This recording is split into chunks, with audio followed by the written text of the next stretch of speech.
60% konsumsi minyak dunia melewati Selat Hormuz, menjadikannya jalur paling penting dalam perdagangan energi internasional.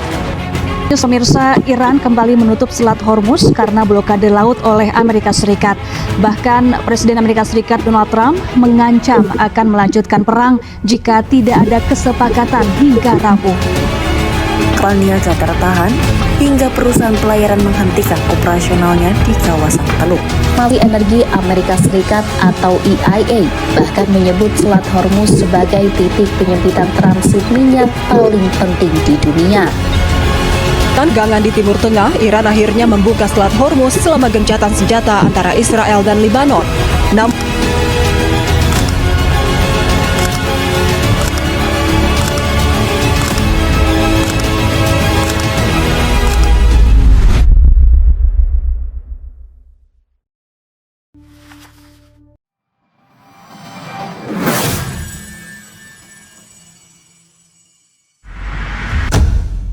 Coba bayangkan, pagi hari ini mungkin kamu masih isi bensin di SPBU sampai rumahmu. Namun besoknya harganya naik 2 kali lipat. Bukan karena Pertamina lagi iseng, tapi jauh ribuan kilometer dari Indonesia ada kapal tanker yang berhenti di sebuah selat, yaitu Selat Hormuz. Sejak akhir Februari 2026, selat ini menjadi salah satu titik paling tegang di dunia akibat peristiwa pembunuhan pemimpin tertinggi Iran yang tentunya sangat mengguncang seluruh Timur Tengah. Di video ini kita bakal bongkar kenapa satu kematian di Teheran bisa merambat jadi krisis energi global, dan kenapa ini bukan hanya menjadi urusan Timur Tengah, tapi menjadi urusan kita semua.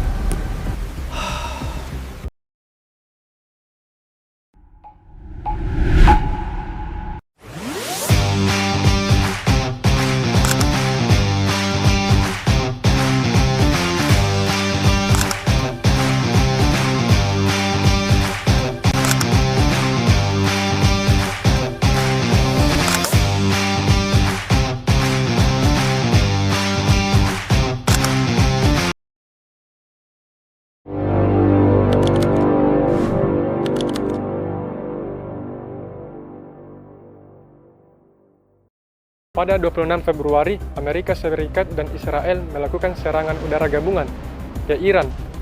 Targetnya itu bukan hanya kepada fasilitas militer dan nuklir, akan tetapi kepada para pejabat petinggi Iran, terutama pemimpin tertinggi Amerika, yaitu Ayatollah Ali Khamenei. Ayatollah Ali Khamenei ini bukan hanya presiden biasa, akan tetapi dia itu sistem dari Iran itu sendiri. Dia sudah menjabat sejak 1989, akan tetapi tewas saat serangan udara dari Amerika dan Israel dan di kediamannya di Teheran. Yang bikin ini makin dramatis, pemerintah Iran sendiri butuh waktu berhari-hari untuk menentukan siapa penggantinya. Ada dewan sementara yang memegang kendali, tapi pada 8-9 Maret, Majelis Ulama Iran resmi menunjuk penggantinya. Beliau adalah putra Khamenei sendiri. Beliau adalah Mujtaba Khamenei. Dan ini yang menarik secara teori hubungan internasional. Suksesi ayah ke anak ini sebenarnya bertentangan langsung dengan prinsip dasar Republik Islam Iran. Pendiri Republik ini, Ayatollah Khomeini, dulu dengan tegas mengatakan kalau monarki itu bertentangan dengan Islam. Nah, sekarang kepemimpinan malah diwariskan ke anak. Ini bukan soal pergantian pemimpin biasa. Ini soal krisis legitimasi dari Iran gak tinggal diam. Sebagai bentuk pembalasan, Korps Garda Revolusi Iran atau IRGC mengambil langkah yang punya efek domino ke seluruh dunia, yaitu penutupan Selat Hormuz.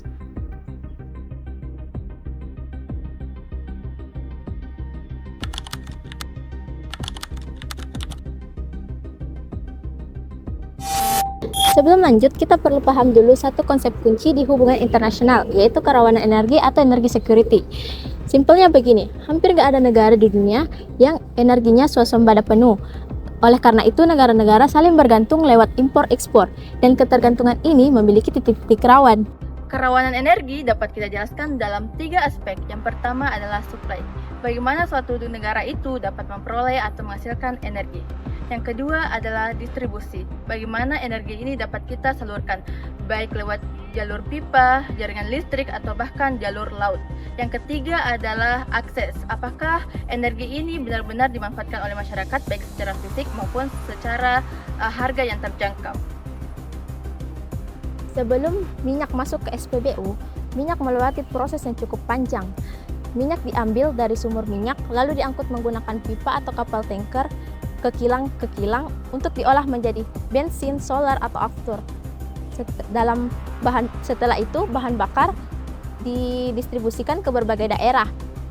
Dalam proses pengangkutan ini, ada jalur laut yang sangat sempit dan penting yang disebut choke point. Jika jalur ini terganggu atau ditutup, distribusi minyak ke banyak negara ikut terhambat sehingga pasokan energi dunia ikut terganggu. Menurut data Badan Energi Amerika, EIA, ada 6 choke point minyak utama dunia. Selat Hormuz, Selat Malaka, terusan Suez, Selat Bosporus sampai Dardanella, terusan Panama, dan satu yang sering luput dari perhatian yaitu Bab al-Mandeb, di mana antara Yaman dan Djibouti. Nah, teman-teman, Selat Hormuz sendiri itu jalur paling krusial yang ada di Timur Tengah untuk minyak ya. Nah, sekitar 1/5 produksi minyak dunia itu lewat sana. Kalau ditutup, gak ada jalur lain lagi untuk gantiin. Hanya Arab Saudi dan juga Uni Emirat Arab yang punya pipa darat yang bisa lewatin selat itu.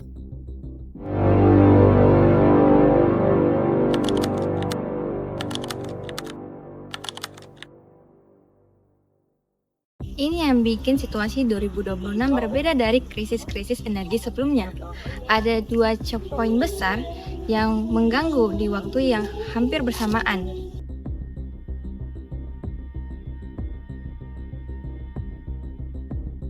Di Hormuz, IRGC memblokade sejak 28 Februari, seperti pasang ranjau laut, kemudian menyerang kapal dagang, dan melarang kapal-kapal negara tertentu yang masuk. Kemudian status ini naik turun sepanjang tahun, sempat dibuka sebentar pada pertengahan Juni. Kemudian ditutup lagi setelah Amerika Serikat memblokade jalur pelabuhan Iran. Nah, sampai akhirnya ada kesepakatan gencatan senjata di pertengahan Juni. Sementara di Bab el-Mandeb, sejak beberapa tahun terakhir jalur ini juga sudah terganggu serangan kelompok Houthi di Yaman. Efeknya banyak kapal terpaksa memutar lewat Tanjung Harapan di Afrika Selatan dan menambah waktu tempuh sampai 2 minggu lebih. Bayangkan, 2 pintu keluar minyak terpenting di dunia di Timur Tengah itu macet atau yang dikenal dengan istilah stack vulnerability.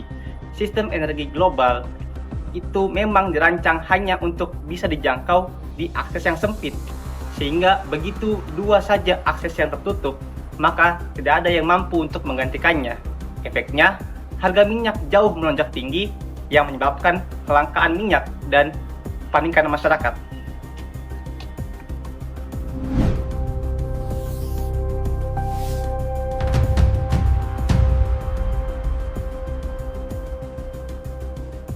Situasinya masih jauh dari selesai. Gencatan senjata ini masih tergolong rapuh dan kembali memicu ketegangan di lapangan. Pemulihan belum berlangsung sepenuhnya. Ini penting buat kita pahami bahwa krisis energi bukan cuma soal harga naik ataupun turun lagi. Ada proses diplomasi panjang di baliknya. Negosiasi multilateral, upaya PBB yang mentok karena veto, ataupun negara-negara yang menolak untuk terlibat militer walau diminta oleh. Dan buat Indonesia, ataupun negara net imported energi lain, ini pengingat penting soal ketergantungan struktural. Selama energi kita bergantung pada jalur yang bisa diputus ataupun diatur oleh segelintir aktor di titik yang jauh dari kendali kita, kerawanan energi bukan merupakan skenario hipotesis semata. Itu merupakan kerentanan nyata yang mengancam setiap saat.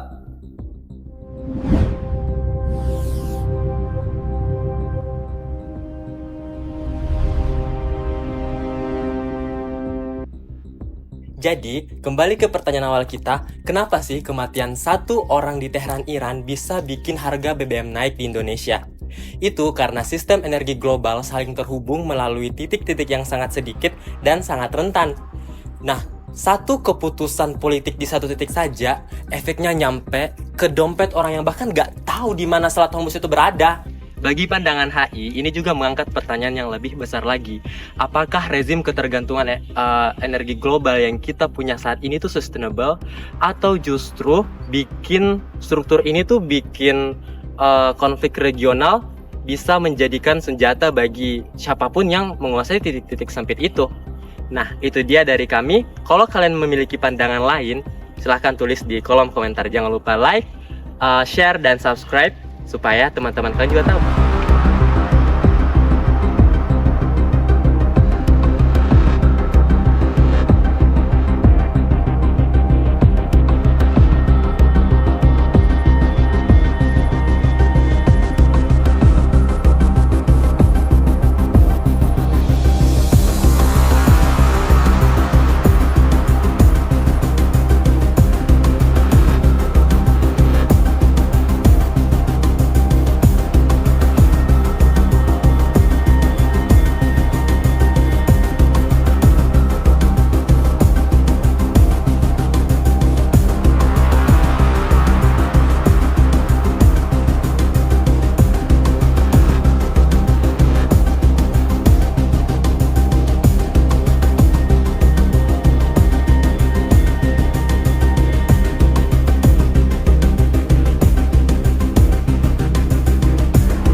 Di tengah ketidakpastian dunia, harapan tidak pernah padam.